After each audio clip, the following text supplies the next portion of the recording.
Assalamualaikum warahmatullahi wabarakatuh. Perkenalkan, saya Elsa Melia dengan NIM Dedika 111009.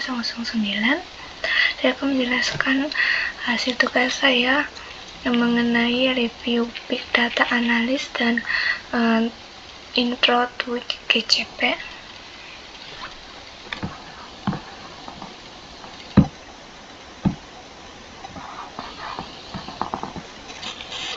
Baik, di sini ada.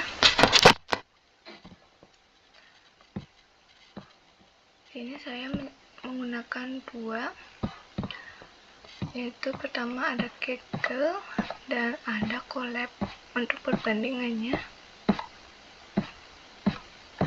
Oke, baiklah. Untuk pertama itu ada Kaggle, dimana di sini kan pakai akun saya sendiri, Lia Envelope, dan selanjutnya new TCC dan nama dan nomor absen. Pertama itu kan pakai dataset yang diberikan oleh dosen.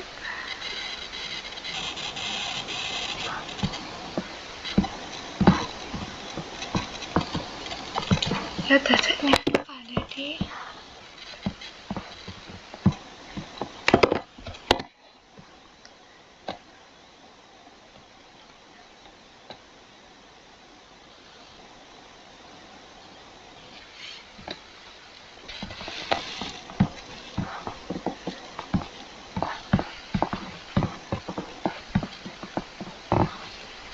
ada di sini e-commerce.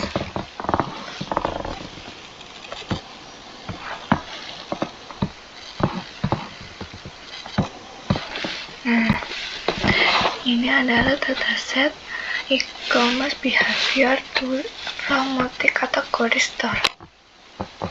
Ini saya mendownload pada bulan November 2019 dengan 9 GB.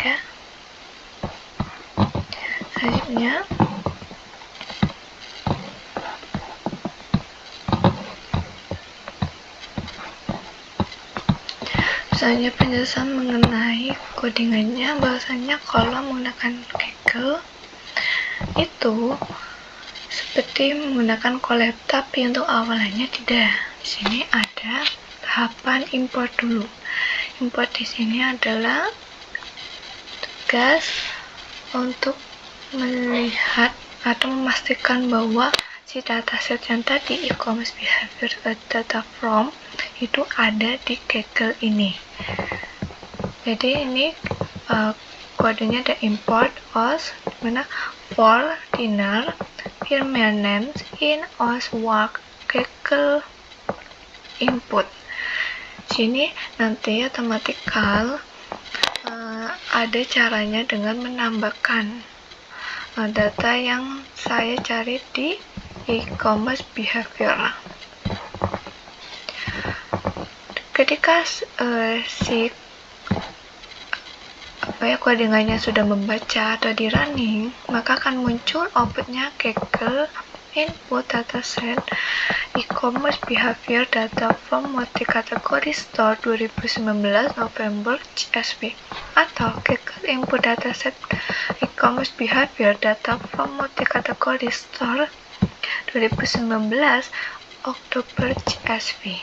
Sini kan saya menggunakan yang November, otomatis maka di tampilan datasetnya adalah saya mengambil Kaggle input dataset e-commerce behavior data from multi-category start dengan 2019 November CSV dengan enrollnya tuh 100.000.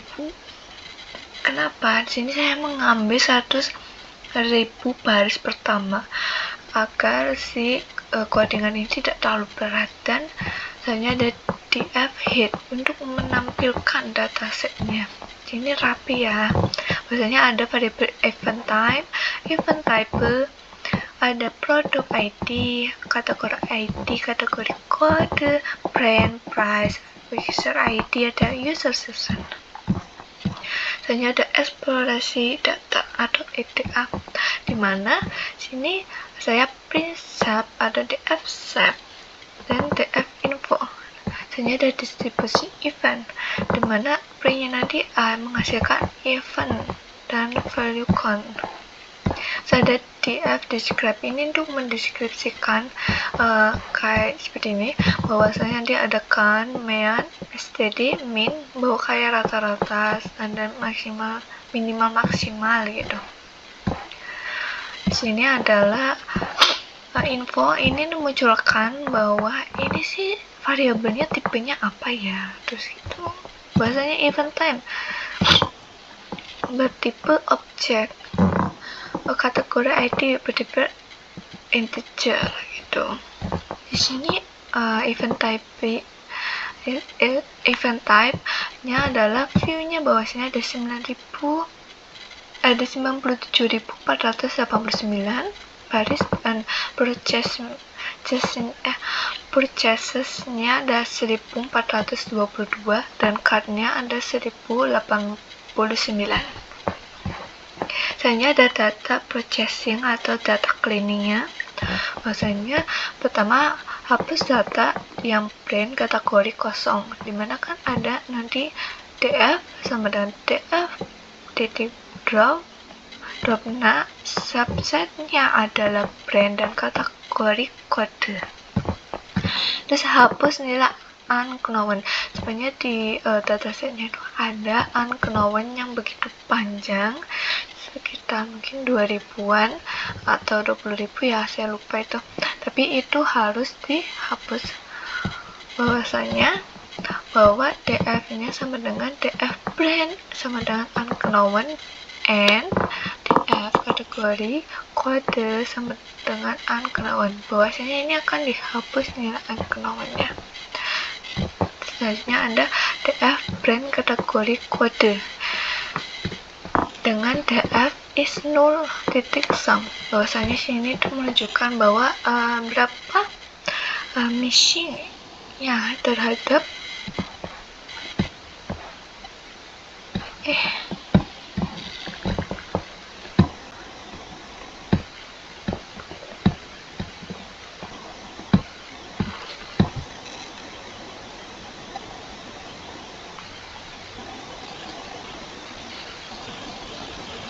koneksi jaringan sebentar.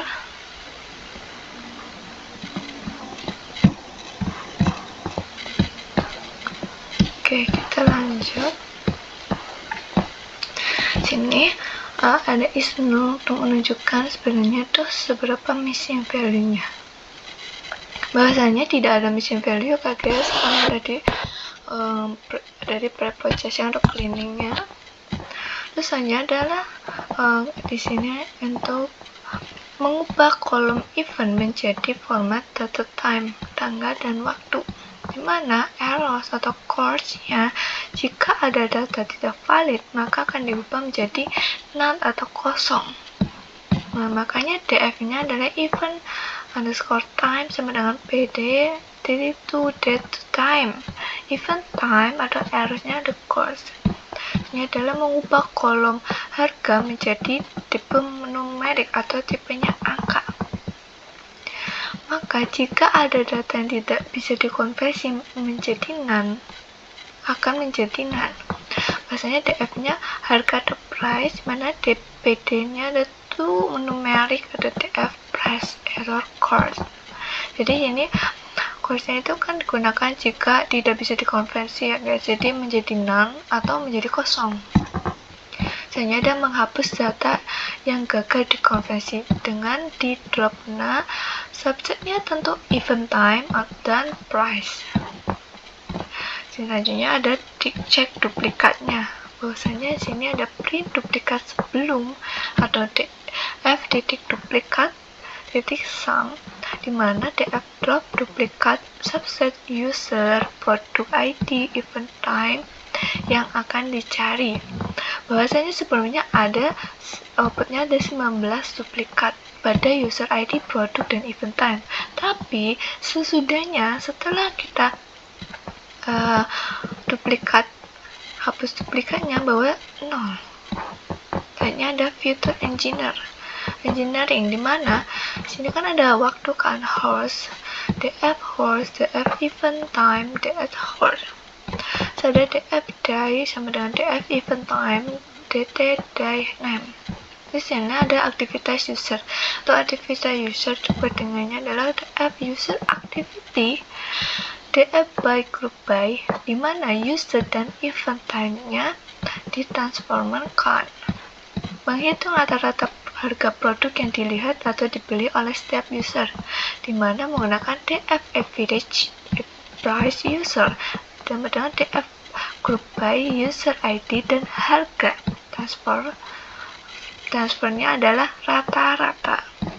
Hanya dalam menghitung jumlah produk yang dimasukkan ke cart dalam satu season atau season based behavior, di mana codingannya adalah df cart underscore count, df group by user session, terus ada event type dibagi dengan lambda x-nya, dan x-nya sama dengan cart. Terus berapa banyak jumlah yang berapa banyak produk yang di browser user.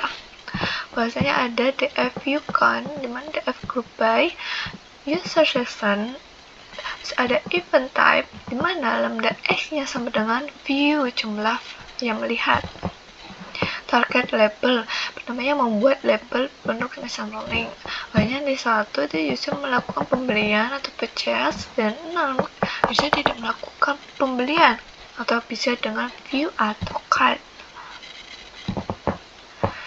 Selanjutnya Anda menghitung total aktivitas dalam satu session atau kunjungan, di mana menggunakan df session aktivitas, di mana df group banyak oleh user session dan event type dengan transformasinya count. Berapa kali user menambahkan barang ke keranjang?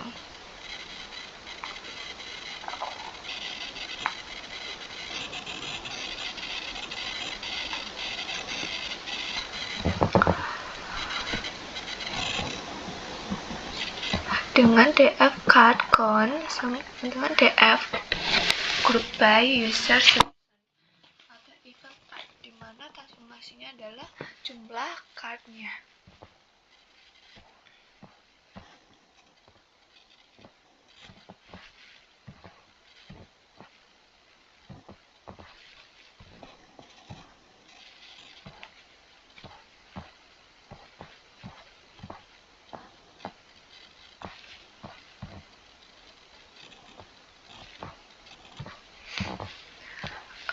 Ini berarti sama aja ya guys, cuman di sini tuh tingkat view count-nya adalah ini menunjukkan tingkat eksplorasi usernya.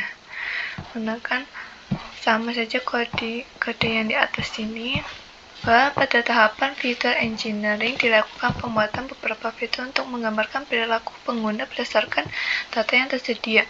Informasi waktu yang diekstrak dari kolom event atau time, event underscore time, menjadi fitur hour, jam, dan hari untuk mengetahui kapan aktivitas pengguna terjadi. Selanjutnya dibuat fitur user activity dan menunjukkan jumlah aktivitas setiap pengguna serta average price-nya user. Dibuat fitur cart count yang menunjukkan jumlah produk yang dimasukkan ke keranjang. Dengan view count yang akan menunjukkan jumlah produk yang dilihat serta session aktivitas untuk menggambarkan total aktivitas dalam satu sesi. Selain itu dibuat variabel target label yang bernilai 1 dengan pembelian dan 0 jika tidak. Maka dalam proses pemodelan machine learning, fitur ini diharapkan membantu pemodel memahami pola perilaku pengguna yang berhubungan dengan keputusan pembelian. Selanjutnya ada visualisasi. Bahwasanya ada import sequence ini dan import matplotlib pplot as PLT, dimana ini kan bentukannya histogram ya, dengan mencari distribusi event type tipenya. Pada gambar, pada output histogramnya itu pada grafiknya menunjukkan ketimpangan data yang sangat signifikan antara view card dan purchase. dimana fee-nya sendiri hampir udah 60.000, sedangkan card-nya itu masih sekitar 2.000 dan purchase-nya adalah juga 2.000. Secara bisnis, bahwa kondisi ini indikasi adanya funnel drop-off atau tingkat konversi yang sangat rendah. Meskipun terdapat tingkat kunjungan atau ketertarikan pada awalnya itu tinggi, tapi hampir seluruh pengguna itu gagal melanjut ke tahap pembelian atau menambahkan barang ke keranjang hingga akhirnya lakukan cuman kayak pengguna itu cuman melihat nih, tidak menambahkan ke keranjang atau ke tahap pembelian. Makanya sini view-nya itu lebih tinggi dibanding cart dan purchase-nya. Perlu evaluasi mendalam untuk proses jual dan belinya. Selanjutnya ada histogram distribusi harga, di mana SNS histoplot harga pinch-nya dengan 50 dengan KD-nya adalah true. Bahwasanya pada grafiknya tuh kan melenceng ke kanan atau right squared dengan mayoritas data terkonsentrasi pada rentang harga terendah dari 0 sampai 500.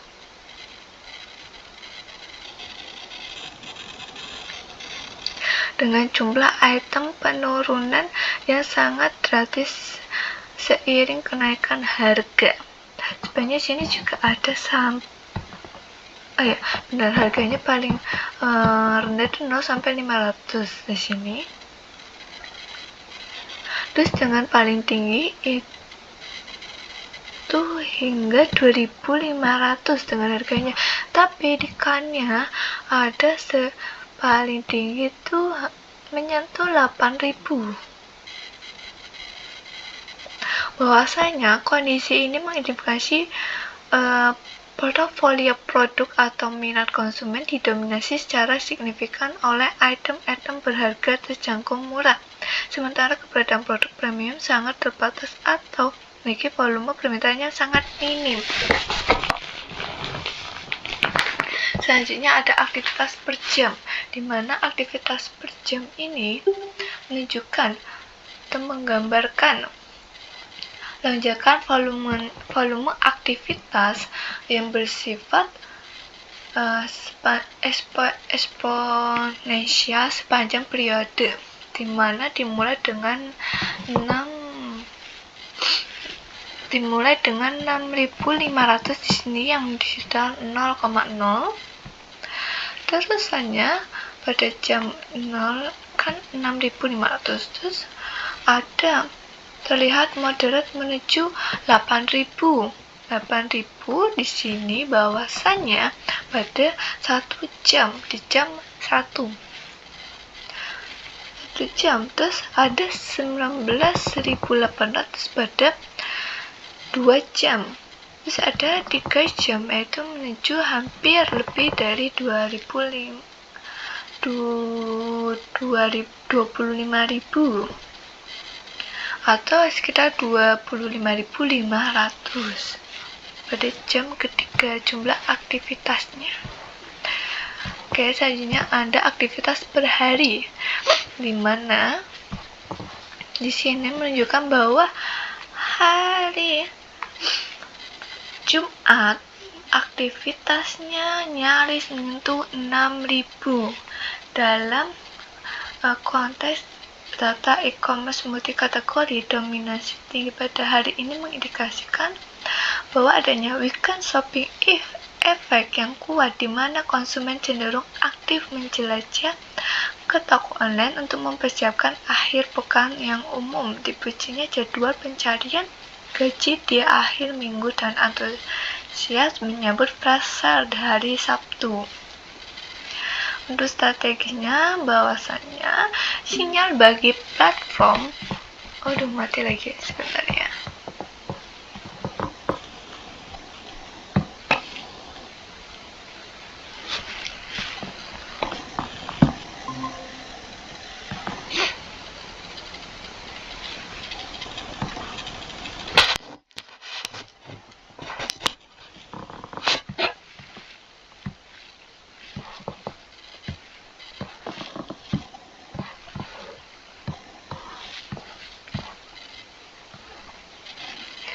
Oke. Strateginya adalah bahwa ini kan menandakan sinyal untuk si platform memastikan bahwa stabilitas server serta pengoptimalan penempatan banner promosi tepat di hari Jumat, berguna untuk memaksimalkan tingkat konversi menjelang weekend. Oke. Selanjutnya di sini adalah top kategori. Bahwasanya pada grafik ini kan menunjukkan bahwa elektronik smartphone secara mutlak atau secara mendominasinya adalah popularitas di antara seluruh kategori yang tersedia. Dengan dibandingkan dengan komputer desktopnya sekitar 1000 ya, 1000. Dengan ini secara strategis bahwa memberikan peluang bagi platform menerapkan strategi cross-selling atau bundling, di mana trafiknya termasuk dominasi oleh pencarian smartphone dapat dioptimalkan dengan mendorong penjualan kategori mendukung, bisa dengan aksesoris elektronik smartphone atau yang lainnya. Dengan mendukung yang lain ini agar semuanya tidak tertinggal variabel seperti komputer desktop, application, kitchen, refrigerator gitu. Selanjutnya ada top brand. Ya, top brand ini menunjukkan bahwa Samsung lebih unggul atau mendominasi dibandingkan Bosch atau Lenovo. Di sini juga ada posisi kedua ada Apple dan Xiaomi. Bahwa nama besar sebuah merek berhasil menarik perhatian pengunjung. Artinya toko online ini wajib memastikan bahwa stok keempat merek kayak Samsung, Apple, Xiaomi, Huawei bahwa mereka selalu tersedia stoknya, harganya bersaing dan halaman bentuk mudah serta nyaman dipakai. Selanjutnya adalah distribusi aktivitas user, di mana distribusi aktivitas user ini menunjukkan data perilaku dengan 285 juta event dari toko e-commerce multi-kategori, bahwa distribusi aktivitas pengguna menunjukkan pola yang sangat condong ke kanan dengan mayoritas 0 hingga 20 aktivitas. Sementara dengan jumlah pengguna atau usernya hampir menyentuh 10.000.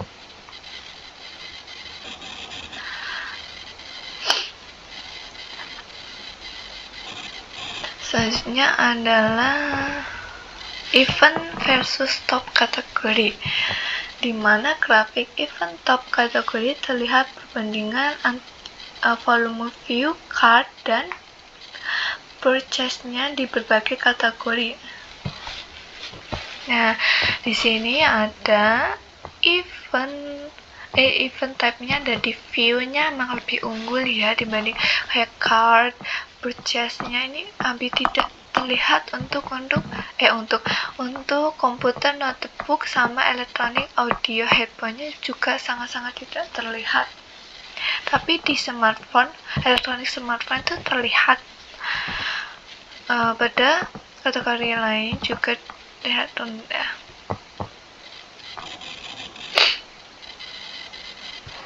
Selanjutnya adalah harga perbandingan dengan event type-nya, bahwa box plot-nya ini pada terlihat pola distribusi harga yang di setiap aktivitas pengguna pada view atau melihatnya mencapai kisaran 2.500, bahkan lebih dari 2.500.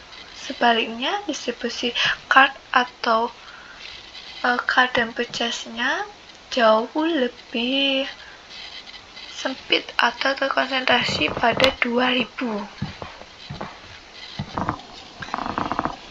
Mengindikasi bahwa pengguna memiliki minat awal beragam terhadap barang dengan harga ekstrim. Keputusan transaksi ternyata menanti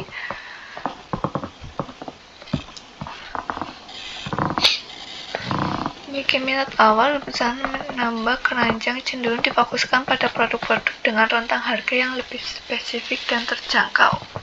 Selanjutnya ada menghitung konvensi rata atau tingkat pembelian dengan convention. Tentu TF yang dicari adalah event type-nya sama dengan purchase rata-rata, dengan pre-nya adalah convention rate-nya. Conversion rate ini menunjukkan berapa persen aktivitas pengguna yang berakhir dengan pembelian dengan nilainya 1,72%. Artinya banyak aktivitas yang hanya sedikit yang benar-benar membeli. Itu menandakan tidak seimbang karena jumlah pembeli jauh lebih sedikit dibandingkan yang tidak membeli. Selanjutnya ada box plot. Box plot ini untuk event type-nya dan X-nya event type dan Y-nya season activity. Bahwasannya terlihat bahwa view-nya lebih banyak atau cenderung sangat tinggi dan melebar di angka 90 atau di atas 80-an. Sementara pada card dan purchase-nya terlihat tidak terlalu seperti view atau di sekitar di bawah 80, ya, bahwa fenomena ini bahwa proses browsingnya membutuhkan waktu atau serta interaksinya lebih banyak, adapun aksi pembeliannya berlangsung secara cepat dan pasti gitu. Hanya ada box plot untuk X-nya event time dan Y-nya itu card count, di mana sebaran pada event view-nya terlihat bahwa memiliki kecenderungan bahwa event card-nya dan purchase-nya memiliki cenderungan distribusi yang lebih tinggi dibandingkan fee-nya. Bahwa fee-nya udah menyentuh 0 ya guys, ini 0, tapi di sini card sama purchase-nya tuh masih tinggi gitu, sekitar 13 item. Menggambarkan perilaku belanja di mana volume dan atau jumlah barang di keranjang pengguna secara alami mengalami evaluasi dan peningkatan seiring dan perpindahan mereka di fase sekedar melihat atau menuju tahap transaksi yang nyata atau card dan purchase. Selanjutnya ada modeling plus evaluasi machine learning, di mana fiturnya yang akan di X-nya atau fiturnya ada harga, price, user activity, average users, card count, view count, session activity, dan hour atau jam, di mana Y-nya ada label. Jadi kan labelnya 1 dan 0 atau 0 dan 1 gitu. Bahwasanya di print Y value count atau nomor range-nya pakai true, dimana labelnya itu 0,98 dan satunya adalah 0,01. Jadi ada from scikit-learn model selection import train test split. Terus saja ada from imbalance oversampling. Ini yang digunakan setelah kita mencari skala model selection yang test split, baru di smooth biar agar akurasinya itu tinggi tapi tidak terlalu berlebihan gitu. From scikit-learn ensemble import random forest classifier. Dan selanjutnya ada model fit train yet train rest, dimana nanti sini akan muncul opsinya kalau kita menggunakan random forest classifier. Selanjutnya ada form metric, import classifier, report coefficient metric, dimana di sini ada menghasilkan coefficient metricnya. Bahwasanya kan tadi di sini dijelaskan kalau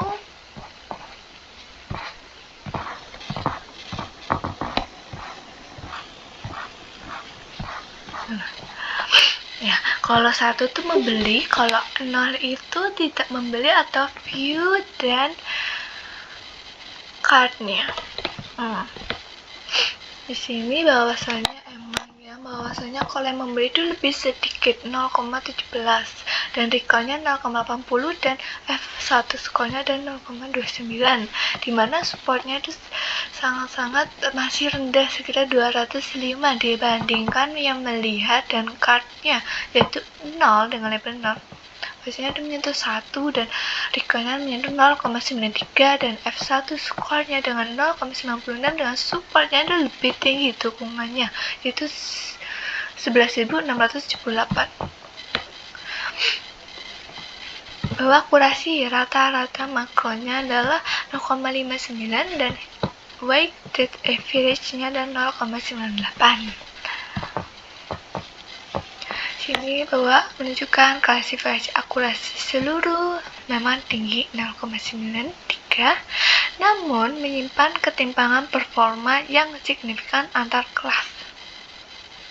Seperti yang saya sudah jelaskan yang tadi, selanjutnya ada import pandas, di mana import V2 dan importance model V2-nya. Jadi sini tuh melihat bahwa variabel mana yang signifikan sekali. Bahwasanya ada view count di mana 0,419598 dibandingkan dengan lihat jamnya atau aktivitas si usernya tuh 0,027975. Selanjutnya ada association rule. Apa itu association rule?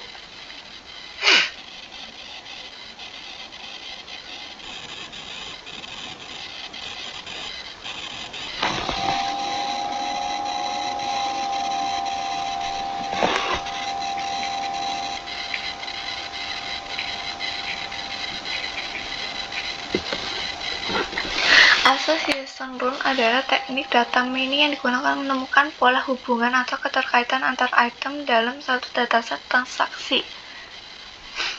Sini kenapa saya menggunakan itu? Ya, karena di sini setelah sama proses yang tadi sampai modeling itu, kan kita menganalisis ya marketnya, customernya. Makanya kita menggunakan association rule. Bahwasanya sini TA-nya adalah item type dengan pembelian.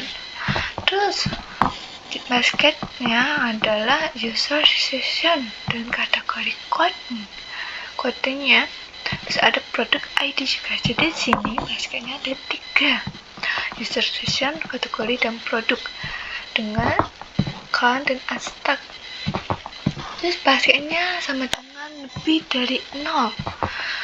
Print basket accept bahwa OP-nya 898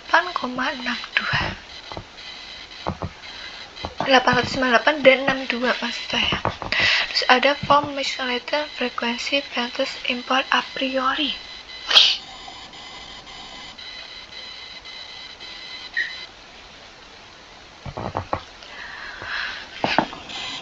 Di sini a priori itu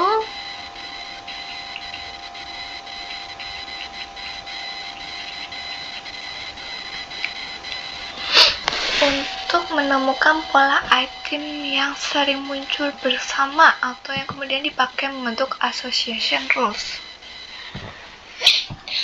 Dimana dengan outputnya nanti si a priori dari basketnya itu adalah supportnya paling tinggi di item application environment vacuum, bahwasanya itu yang paling tinggi 0,023385. Sedangkan yang paling rendah adalah 0,015590 atau komputer notebooknya. Selanjutnya ada from and selected recommend fairness import appreciation association rules. Rule-nya ini digunakan untuk menunjukkan kodean ini. Jadi di sini kan bahwasanya frekuensi item a priori dengan minimalnya dari 0,001 dengan cons namanya true. Bahwasanya association rules-nya frekuensi per itemnya kan item setnya dan metric confidence terus minimal thresholdnya 0,1. Jadi kalau ini doang frekuensi item a priori basket tanpa from masculine frekuensi fairness import, ini kan buat import a priorinya itu, maka terjadinya error nanti. Makanya kita cantumkan ini. Oke, terus dengan headnya bahwasannya sini ada outputnya yang sangat lengkap. Apa saja outputnya?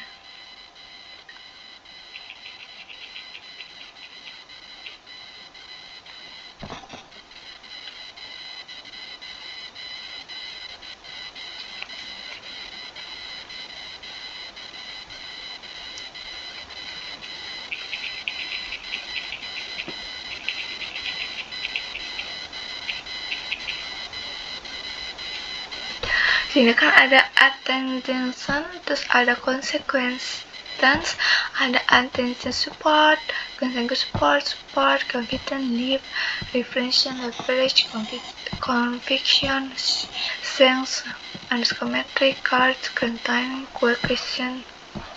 Sebenarnya ini tuh asisten atau A-nya ini untuk penyebab atau kondisi awal bahwasannya produk yang dibeli terdahulu. Ini produk yang dengan rata-ratanya paling tinggi ya, dengan komputer komponen power underscore supply, terus ada consequence dimana jika si A-nya membeli, kemungkinan B-nya akan ikut terbeli. Jadi gini, kalau komputer komponen power supply-nya dibeli oleh si user, otomatis komputer purpose keyboard-nya juga dibeli gitu. Kemungkinannya. Dan di sini ascendant supportnya bahwasanya presentasi transaksi yang dilakukan bahwa 0,000111114 bahwa kita 0,11% transaksinya, dimana presentasi transaksi yang mengandung, kalau sequence supportnya yang mengandung B-nya aja, ini yang kemungkinannya bakal dibeli oleh si A ya, bahwasanya itu sekitar 0,11%.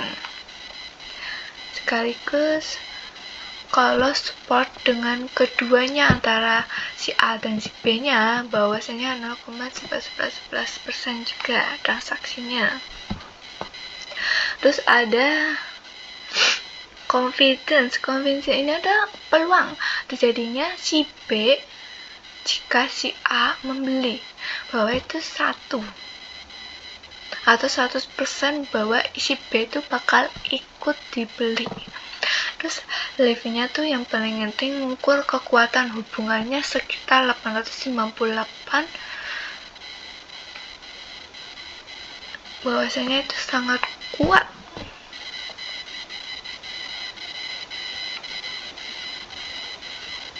Untuk dan untuk yang lainnya juga ini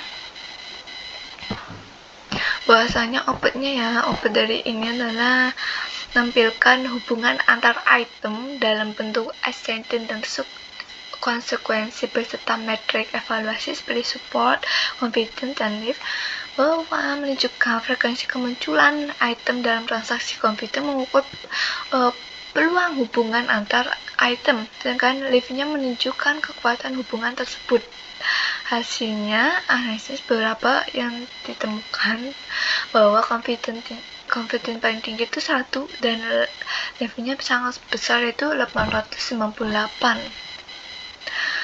bahwa indikasinya adanya keterkaitan kuat antar produk meskipun frekuensinya kemunculannya relatif rendah.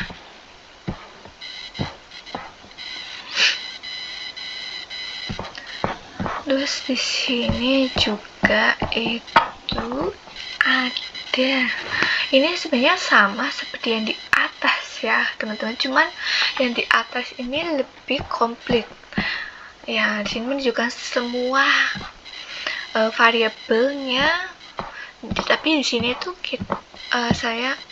kita tuh lebih meringankan, bahwasanya kita mengambil yang penting aja kayak attention, concentration, support, dan confidence lift. Itu sama sebenarnya atas sama bawah ini, cuman kayak ringkasnya aja bahwa yang kita ambil yang dari saya bahas itu 1, 2, 3, 4, 5 variabel ini yang penting. Oke. Kalau dilihat sama saja ada collab ya guys. Ini collab itu bedanya cuma di awal saja, bahwasanya ini tuh harus pakai import Kaggle Hub, dimana nanti ini mengkonekkan antara si Kaggle e-commerce behavior-nya dengan ya udah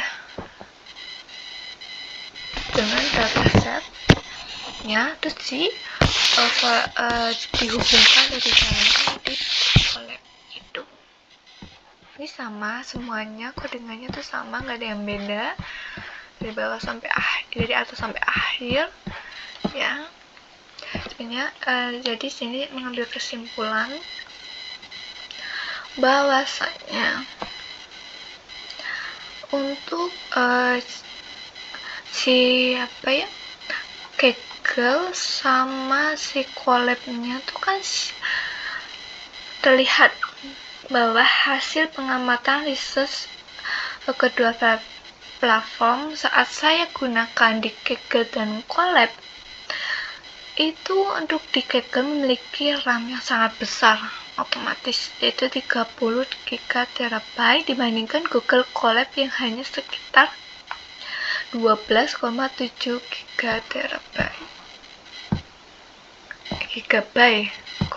GB maksudnya ya. Ini nggak saya running karena otomatis sudah selesai kan jadinya, cuman di ya di sini sudah saya cantumkan. Nah ini